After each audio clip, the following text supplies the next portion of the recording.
decodingyt এই চ্যানেলটি grow করার পিছনে কি এমন কারণ থাকতে পারে? আপনারা অনেকে ভেবে থাকেন যে decodingyt হয়তো বা ইউটিউব হ্যাক করেছে বা ইউটিউবের সঙ্গে কোলাবোরেট করেছে আর সেটার মাধ্যমে নিজের চ্যানেলটি এত ফাস্ট গ্রো করিয়েছে। কিন্তু আপনারা যদি এটা ভেবে থাকেন তাহলে কিন্তু সেটা আপনাদের সবথেকে বড় বোকামি হবে।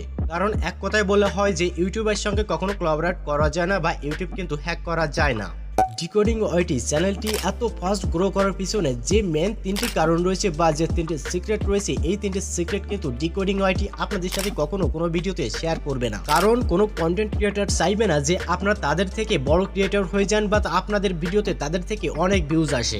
চ্যানেলটি গ্রো করার পিছনে সব থেকে মেইন কারণ হচ্ছে decodingyt হাই সিটিয়ার থাম্বনেইল। decodingyt কিন্তু সবসময় জন্য হাই সিটিয়ার থাম্বনেইল তৈরি করে থাকে। এমন ভাবে সে থাম্বনেইল তৈরি করে যে থাম্বনেইল দেখলে আপনারা কিন্তু ভিডিওতে ক্লিক করতে বাধ্য হবেন। আর যদি আপনাদের থাম্বনেইলটা আই ক্যাচি হয় তাহলে কিন্তু আপনাদের অডিয়েন্সে আপনাদের থাম্বনেইলে ক্লিক করবে এবং আপনাদের ভিডিওটা কিন্তু ওপেন করবে। আচ্ছা, শুধু কি আপনাদের থাম্বনেইলটা ভালো হলে আপনাদের ভিডিও ভাইরাল হবে? কখনোই নয়। কারণ আপনাদের থাম্বনেইলটা ভালো হলে আপনাদের সিটিআর বাড়বে। আর আপনাদের ভিডিও ভাইরাল করতে গেলে আপনাদের তার সাথে অডিয়েন্স রিটেনশনটা বাড়াতে হবে। আর অডিয়েন্স রিটেনশনটা বাড়াতে হলে আপনাদের কিন্তু অবশ্যই ভিডিওতে অডিয়েন্স ধরে রাখতে হবে। তার জন্য আপনাদের এডিটিং স্কিলটা বাড়াতে হবে। যদি আপনারা আপনাদের এডিটিং স্কিলটা বাড়াতে পারেন তাহলে আপনারা আপনাদের ভিডিওতে আপনাদের অডিয়েন্সকে খুব সহজেই কিন্তু আটকে রাখতে পারবেন।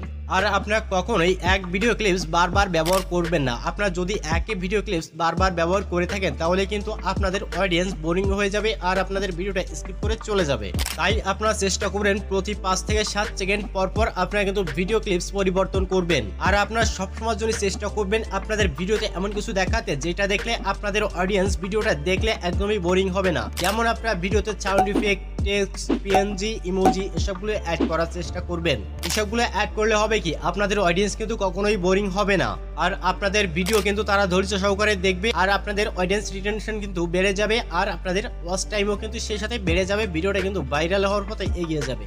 আচ্ছা, আপনারা থাম্বনেইল ভালো করলেন এবং আপনাদের ভিডিওটা এডিটও ভালো করলেন, তারপরও আপনাদের অডিয়েন্স রিটেনশন বাড়ছে না, মানে আপনাদের অডিয়েন্স কিন্তু ধৈর্য ধরে আপনাদের ভিডিওটা দেখছে না, তারা কিন্তু আপনাদের ভিডিওটা স্কিপ করে চলে যাচ্ছে। তার পিছনে কিন্তু আপনারই একটা কমতি রয়েছে আর সেটা হচ্ছে আপনাদের ভিডিওর ভয়েস ওভার। ভিডিও এডিটিং বা থাম্বনেইল মেকিং এর পাশাপাশি আপনারা যদি ভয়েস ওভারটা প্রপার না করতে পারেন তাহলে কিন্তু আপনাদের অডিয়েন্স কখনোই ধৈর্য ধরে আপনাদের ভিডিওটা দেখবে না, স্কিপ করে চলে যাবে। আর তখন ইউটিউব ভাববে যে না, এই ভিডিওটা একদম বাজে, এই ভিডিওটা কখনোই ইমপ্রেশন বাড়ানো যাবে না আর আপনাদের ভিডিওটা কিন্তু ডাউন করে দিবে।